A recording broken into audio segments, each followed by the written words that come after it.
E aí galera, como é que tá você? Estamos hoje começando uma série sobre as cartas de Paulo e hoje nós vamos falar sobre a carta aos Gálatas. O que acontece? A região chamada Galácia foi exatamente a região onde Paulo passou na sua primeira viagem missionária. E lá ele passou por várias cidades e passou por aquelas experiências em que foi nas sinagogas e ganhou pessoas. E ele fundou igrejas em comunidades mais essencialmente gentílicas, ou seja, de gente que não é judeu, constituiu lideranças, voltou constituindo lideranças e foi embora novamente para a sua igreja de Antioquia para prestar relatório. Só que o que acontece? Isso a gente está situado ali mais ou menos em Atos capítulo 15. Aí o que acontece? Tinha uma galera lá de Jerusalém, um pessoal dos segmentos mais judaicos do cristianismo, que estavam defendendo que para a pessoa ser salva, ela não precisava apenas da graça, da fé em Cristo. Ela tinha que ser circuncidada e cumprir a lei de Moisés. Esse pessoal subiu para Antioquia e entrou num conflito muito forte com Paulo e Barnabé. E aí, resultado, Paulo e Barnabé resistem fortemente a esse pessoal, até que esse pessoal vai embora. E Paulo é convocado pelos apóstolos para descer até Jerusalém, para participar de um concílio, para eles discutirem de fato o que eles poderiam exigir dos gentios. Só que o texto não diz lá em Atos para onde foi o pessoal que pegou a briga com Paulo. Mas nós sabemos pelo contexto de Gálatas. Eles foram lá para a região da Galácia. Começaram a passar nos lugares onde Paulo plantou as igrejas, defendendo essa ideia: vocês não têm só que crer, não é só a graça, tem que se circuncidar e cumprir a lei de Moisés, senão vocês não podem ser salvos, vocês não vão participar da aliança que nós judeus temos.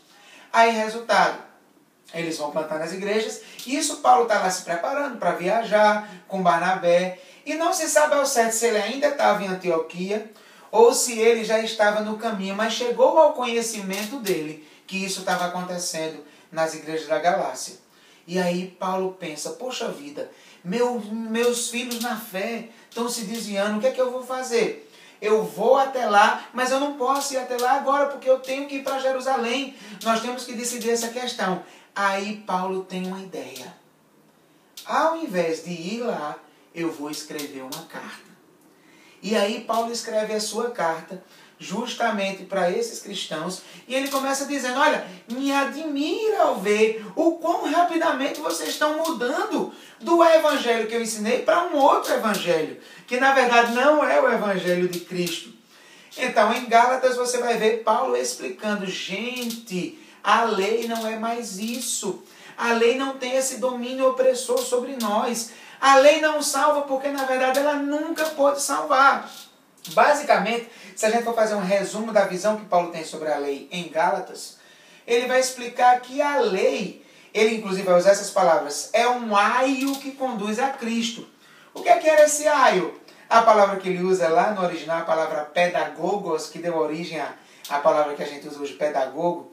O aio era um escravo que tinha como função conduzir os filhos do Senhor por onde ele ia. Leve ele na casa de banhos, lá ia o escravo segurando aquele menino para ele não se desviar do caminho.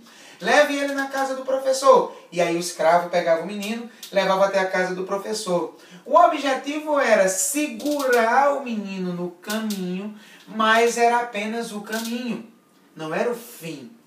Paulo vai dizer exatamente isso sobre a lei. A lei tinha um objetivo de pegar o povo, não permitir que esse povo se desviasse tanto do padrão moral de Deus e levar esse povo até Cristo, porque em Cristo eles encontraram o seu destino.